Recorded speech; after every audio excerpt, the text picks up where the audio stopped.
We begin with the United States. There's a new leadership alliance and camaraderie that has gripped political discourse in America. Zohran, Mamdani and Donald Trump. Friday's Oval Office meeting between the NYC mayor-elect and American president took everyone by surprise after Trump heaped praise on Mamdani and even seemed to accept the accusations made by Mandani earlier. The New York mayor-elect has several times called Trump a fascist and a despot, while Trump has previously called Mandani a communist. But at the meeting, Trump vowed to help Mandani and dismissed any party line differences with the socialist Democrat leader.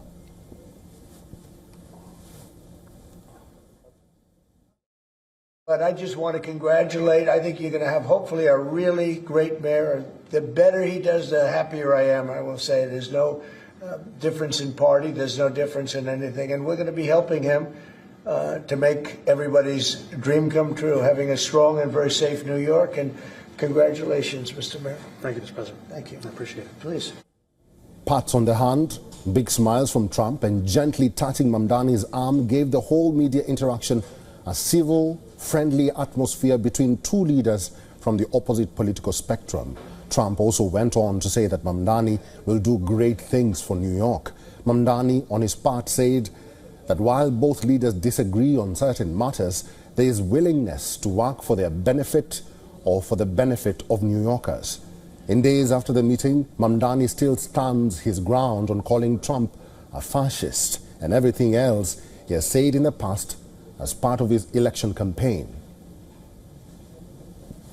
Everything that I've said in the past, I continue to believe, and that's the thing that I think is important in our politics, is that we don't shy away from where we have disagreements, but we understand what it is that brings us to that table. Because I'm not coming into the Oval Office to make a point or make a stand. I'm coming in there to deliver for New Yorkers. On Sunday, Mamdani praised his meeting with Trump, calling it productive and issue-focused. Feeling good coming out of that meeting. I thought it was a productive meeting, and I appreciated that in that meeting it went back to cost of living, cost of living, cost of living. We spoke about things that all of us have been paying attention to for quite some time, whether we're speaking about housing or public transit or childcare. On Trump's part, his plans for troop deployment to New York remains on the back burner for the time being. The Republican leader said other places need the troops more, and troops will be deployed to New York if they need it in the future. The response shows a shift in the U.S. president's tone towards Democrat-run cities.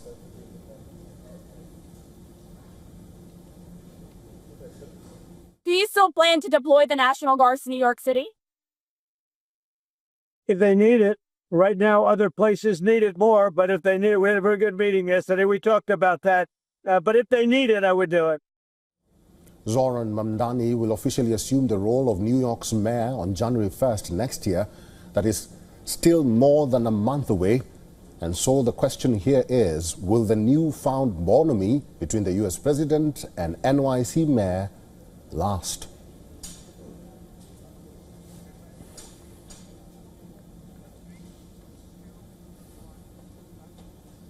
Joining us now live is Adele Nazarian.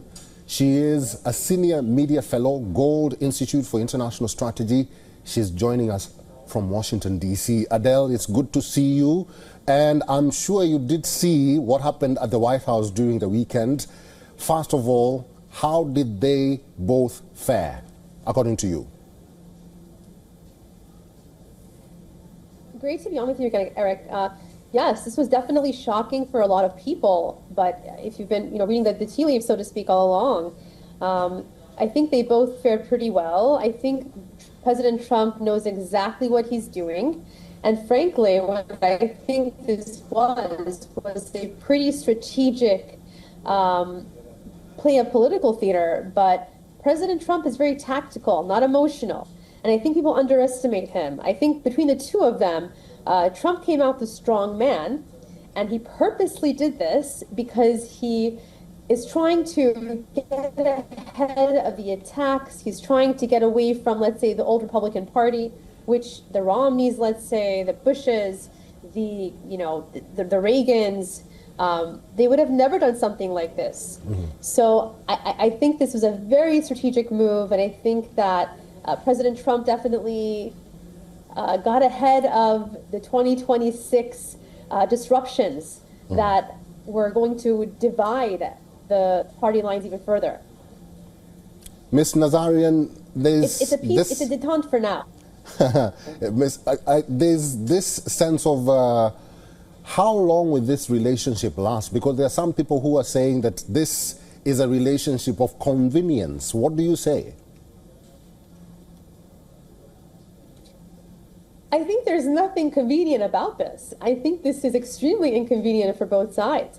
But I think what this is very strategic in that, you know, President Trump has never followed the Republican script. And this may make them angry. But I think the GOP leaders had planned, and I think Mike Johnson, Speaker of the House Mike Johnson, is very good at adjusting and being malleable with this. But basically, the GOP leaders had planned to make Mamdani the face of the Democratic radicalism, basically, for 2026.